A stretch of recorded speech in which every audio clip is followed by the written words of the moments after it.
Mathieu Chatin, vous êtes président de la Fédération des vignerons indépendants du Gard. Et ici, on est face à un tracteur électrique que vous avez participé à concevoir. Pourquoi? Tout simplement parce que l'offre n'existe pas et le besoin existe réellement avec le développement de l'agriculture biologique en particulier. Donc plus de passages en vigne, donc nécessité de supprimer tout ou partie des énergies fossiles. Il n'existe pas aujourd'hui de tracteur interligne électrique. Alors l'offre est relativement limitée, elle existe en termes d'enjambeurs mais à des coûts qui sont inaccessibles. Ce n'est pas le genre d'outil qu'on utilise principalement dans le Languedoc-Roussillon.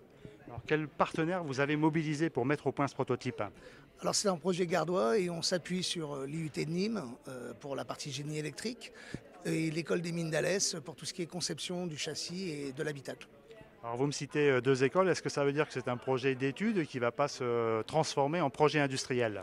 Effectivement, ça a servi à des étudiants de s'impliquer dans le projet et de concevoir une nouvelle machine. Mais notre ambition est effectivement de développer des partenariats industriels pour le développer et le mettre sur le marché. Alors une question quand même, ce tracteur il marche, il fonctionne, il assure toutes les fonctions qu'on attend d'un tracteur?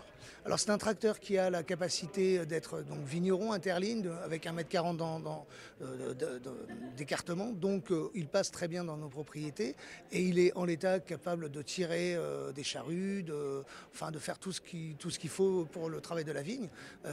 En revanche, tout ce qui est partie hydraulique doit être développé, mais on veut faire un hydraulique électrique.